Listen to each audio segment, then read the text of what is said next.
Ek verwelkom jou graag by vandag se erediens.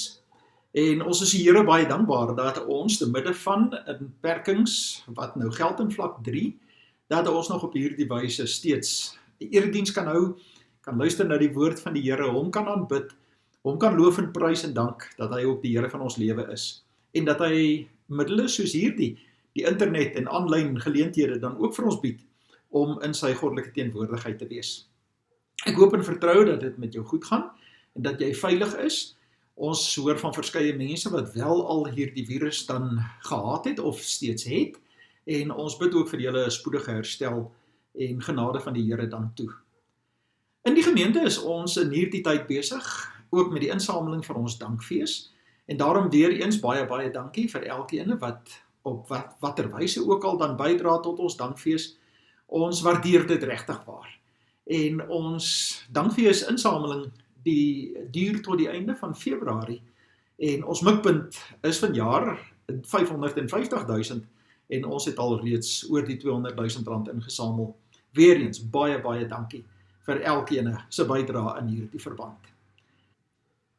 Ons dank die Here dat ons weet dat ons 'n God dien wat nie sluimer of slaap nie, maar 'n God wat elke oomblik van elke dag met elkeen van ons is. En daarom 'n groot voorreg om vir jou vandag te groet in die naam van die Vader en die Seun en die Heilige Gees, wat vir ons genade en vrede en vreugde in oorvloed skenk. Kom ons sing hierdie loflied tot eer van ons Here.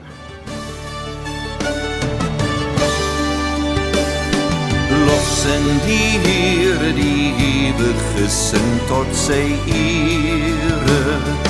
Lossen die Koning, die Skepper, die Vader, die Here.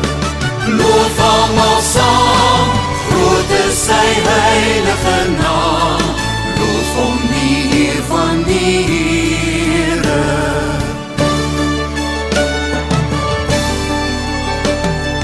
Lossen die Here wat kunstig u liggaam berei het. Hy is die sterke wat altyd nog by u gebly het. Wat in gevaar, hoe groot, hoe dreigend, hoe zwaar, hoe u sy vleugels gesprei het.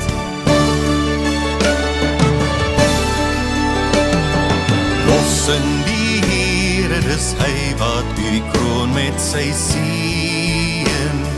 Hy skenk die lewe, die wasdom, die sonlig, die reën. Oorsterfling weet, hy wat almagtig het, het ons in liefde beheer.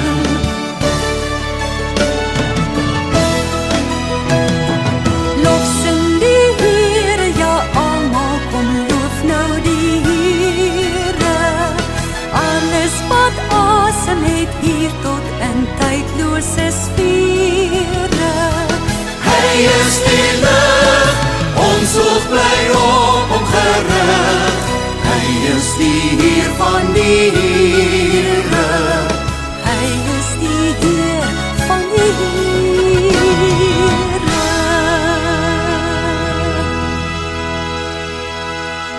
Dit is 'n vreugde om 'n Christen te wees.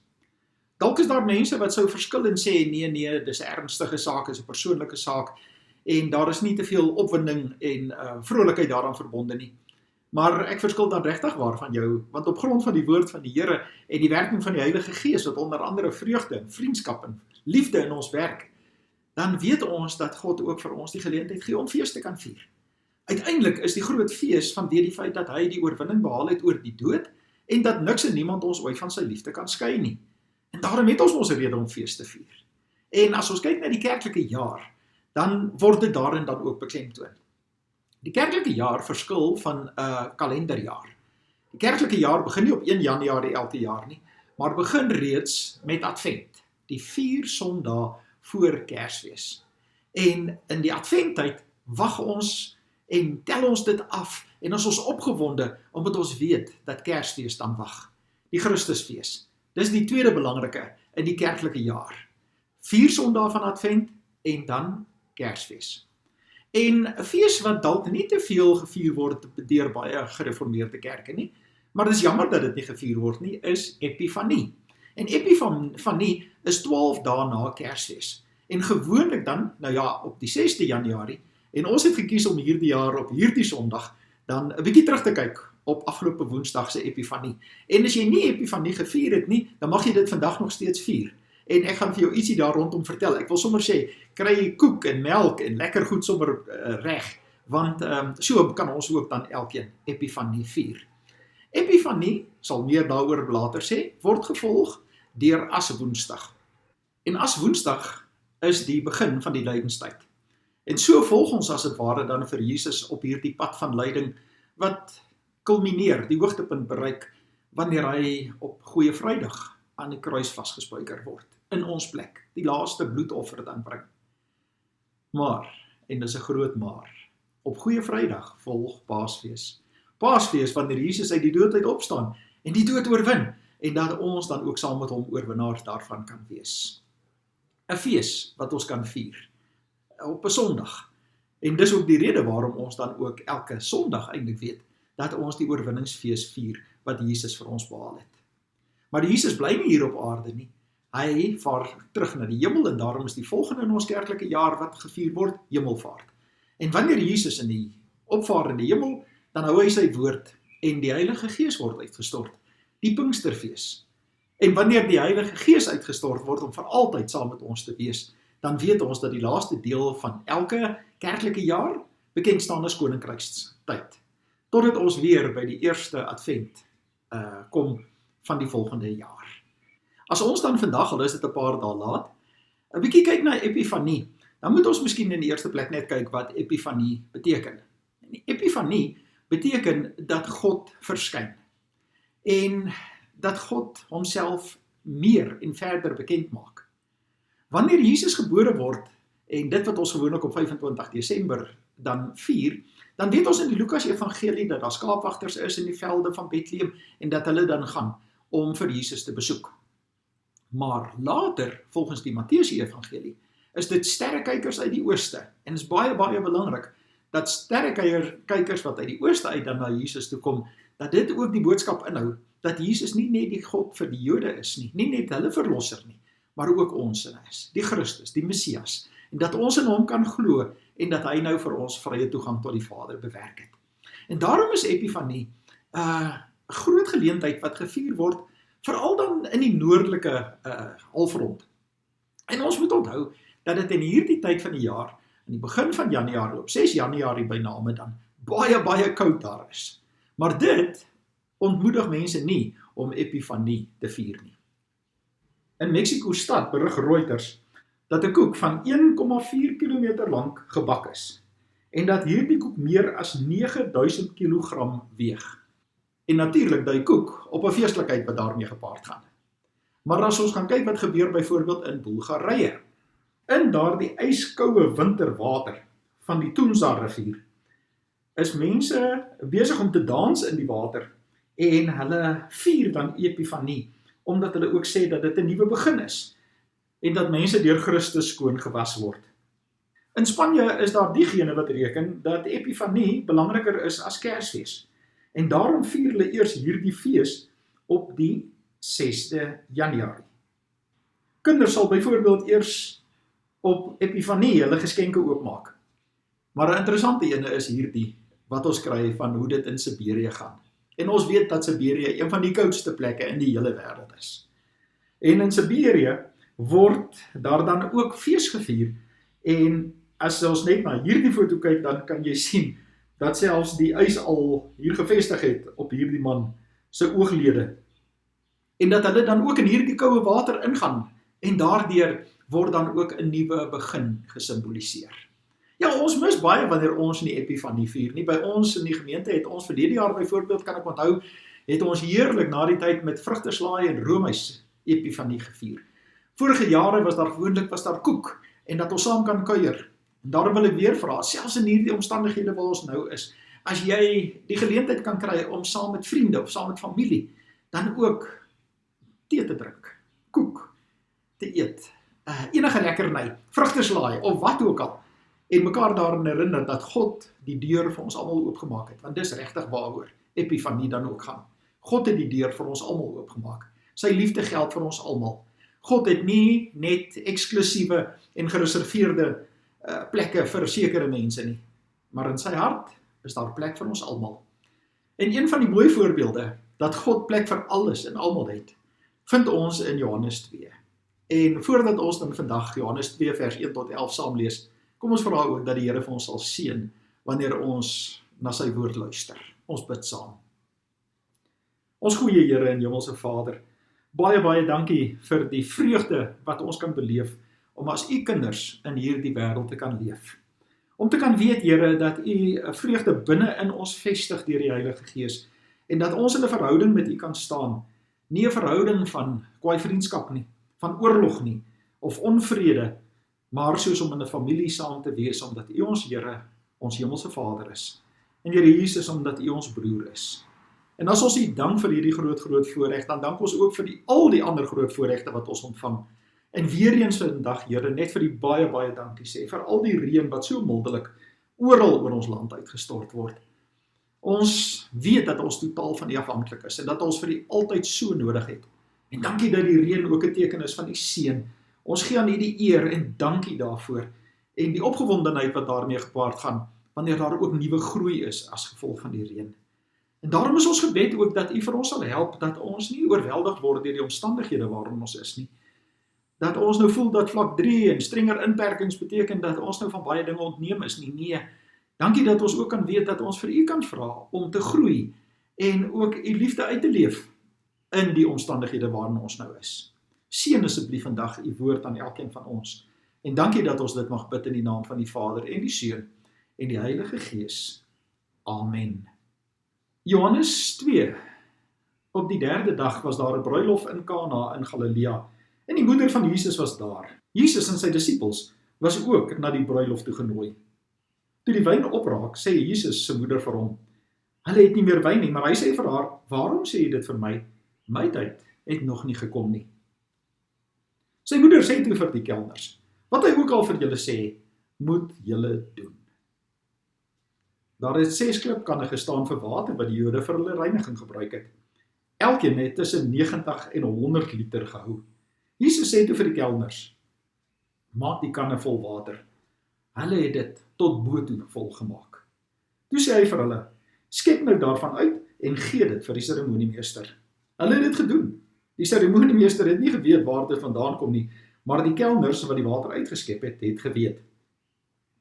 Toe die seremoniemeester die water proe wat wyn geword het, roep hy die bruidegom en sê vir hom: "'n Mens het gewoonlik eers die goeie wyn voor, en as die mense goed gedrink het, die van swakker gehalte.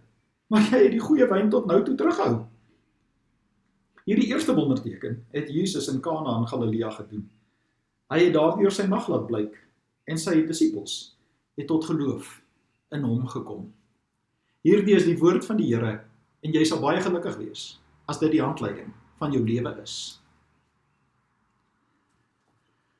Vroeg in die Johannes Evangelie lees ons dat Jesus en sy disippels en sy moeder na 'n bruilof toe uitgenooi is. Nou 'n bruilof was 'n weeklange fees en selfs langer in daardie tyd gewees. En ons weet nie wie se bruilof dit is nie. Ons weet nie wie die bruid is nie, ons weet nie wie die bruidegom is nie. Die belangrike is egter dat ons weet dat Jesus, sy disippels en sy moeder daar is. En wanneer hierdie bruilof dan aan die gang is, dan is daar nogal 'n verleentheid wat hulle tref. En die verleentheid wat hulle getref, en wie se skuld dit is, dit word ook nie vir ons gesê nie, en dis ook nie so belangrik nie, maar die wyn raak op.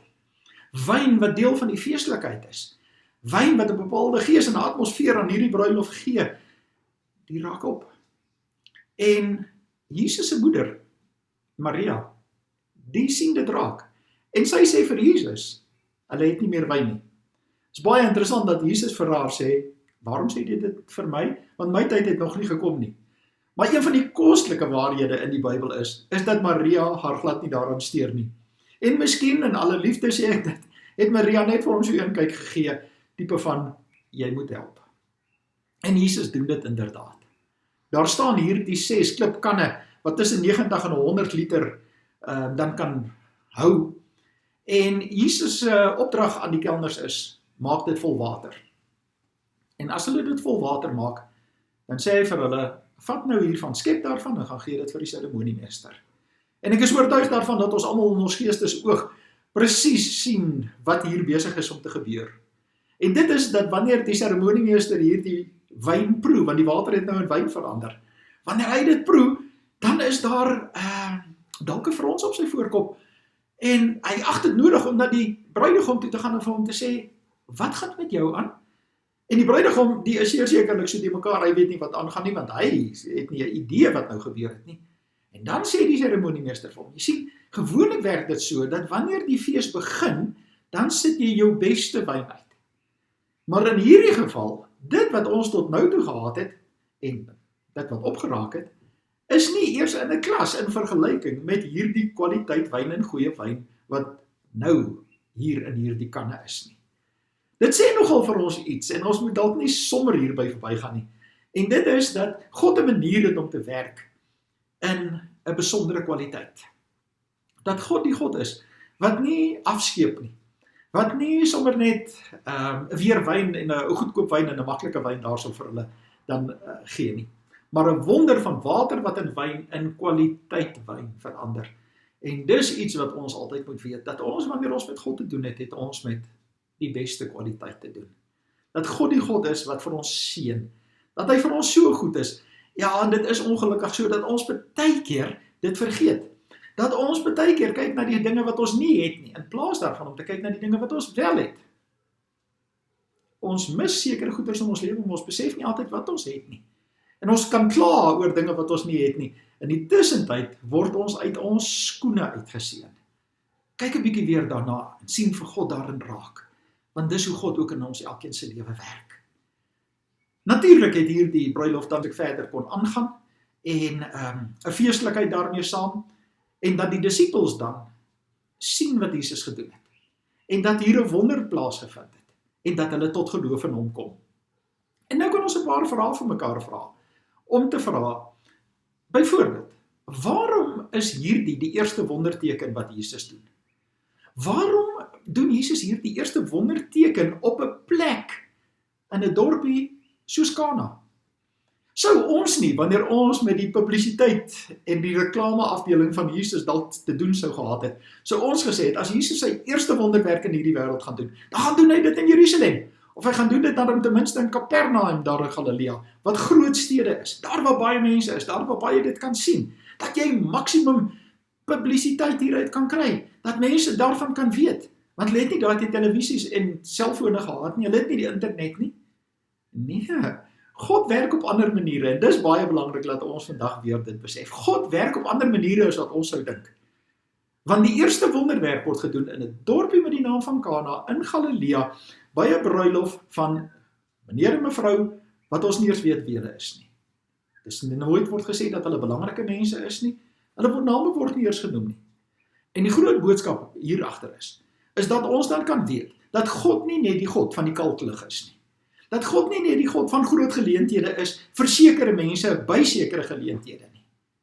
Maar dat God die God is wat die verleentheid, die ongemak, die moeilike situasie van 'n familie in Kana raak sien, waarby Jesus en sy disippels by 'n bruilof is, saam met sy ma, wanneer die wyn opraak. En hierdie bruilof kon natuurlik net daar opgehou het, maar God is die God wat ook ons behoeftes ken. Wat ook in die klein dingetjies in ons lewe, ons voel baie keer so, ag ek wil nou nie vir God hiermee pla of daarmee pla nie, of hy sal hom nou nie daaraan steur nie. Ek dink hierdie boodskap van hierdie gedeelte is totaal anders. God sien ons verleentheid raak. Miskien is dit goed dat daar 'n ander saak is waarop ons ook let. En dit is, soos al vermeld, ons weet nie wie die bruid en die bruidegom is nie. Gewone mense, alledaagse mense. Natuurlik wanneer jy trou, dan is dit vir daardie twee mense en hulle familie 'n groot geleentheid. Maar dis 'n algemene gebruik. En nou is dit so dat daar baie mense is in hierdie wêreld wat sê, ag ek is nie so belangrik soos ander nie. Ja, dit is ongelukkig so in hierdie wêreld dat baie mense hulle self hoër en beter as ander ag, maar by God werk dit nie so nie. By God is daar nie meerderwaardiges en minderwaardiges nie. By God is ons almal gelyk. En die boodskap van Epifanie en van Johannes 2 ook vandag vir jou en vir my is, dat ons moet weet dat God vir ons so lief is, dat hy sy seun vir ons almal gegee het. En as hy sy seun vir ons almal gegee het en sy Heilige Gees vir ons almal uitgestort het, dan is ons almal ewe belangrik vir God.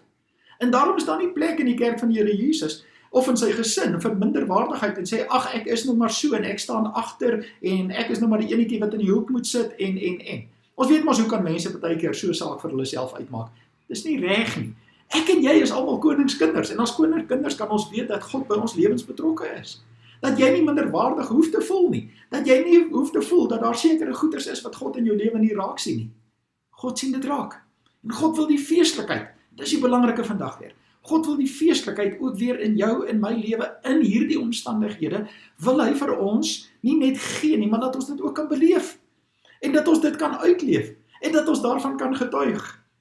En daarom moet jy vandag, asseblief baie mooi gaan kyk. Nou, wat is die dinge wat die vreugde in jou lewe steel?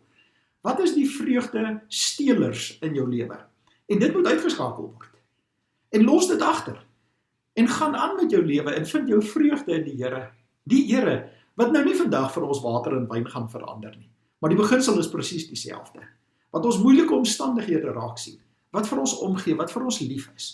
Wat uitreik na elkeen van ons, ook op hierdie manier om weer vandag te sê, nee, moenie 'n lewe van 'n verloorder wil leef nie, maar leef 'n lewe van 'n wenner, want in Christus is ons almal wenners, en hy wil van ons elke ene, nie net deel van hierdie wenspan en belewenis dan laat ervaar nie, hy wil ook vir ons gebruik, sodat ander mense hierdie vreugde kan ervaar en beleef, en daarom asseblief, as ons die goeie dinge wat die Here met ons laat gebeur in hierdie wêreld beleef, dan moet ons dit ook vir ander vertel. Dan moet ons daarvan getuig.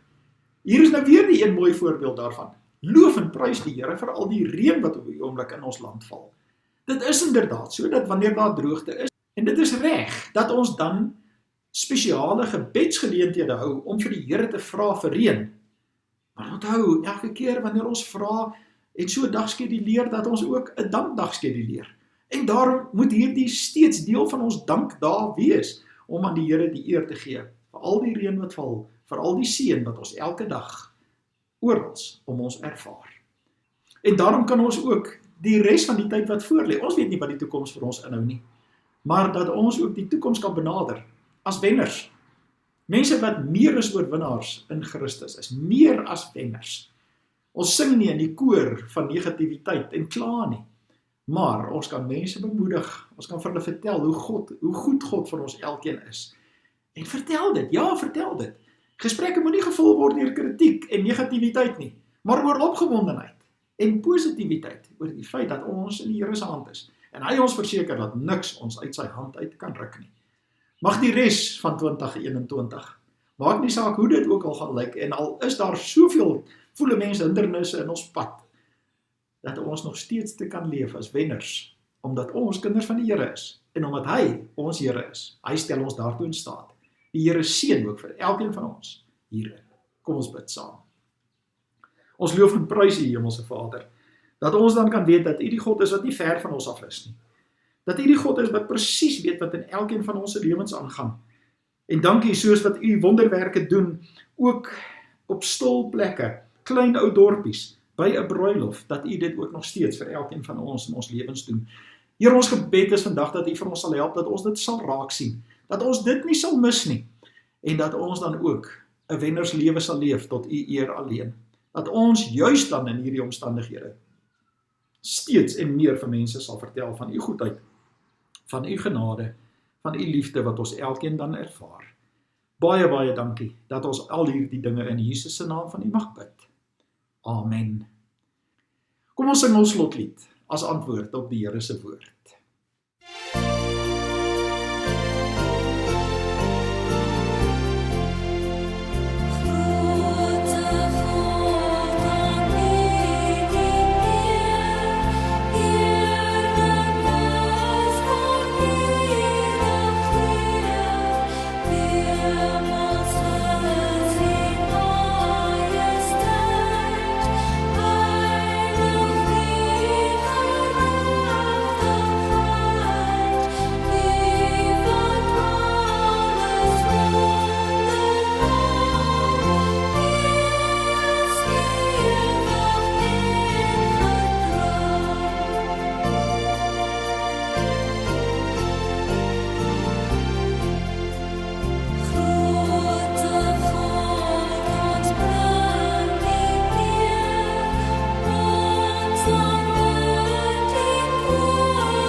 Nadat ek die seën uitspreek, gaan daar ook die kerk se bankbesonderhede verskyn op die skerm.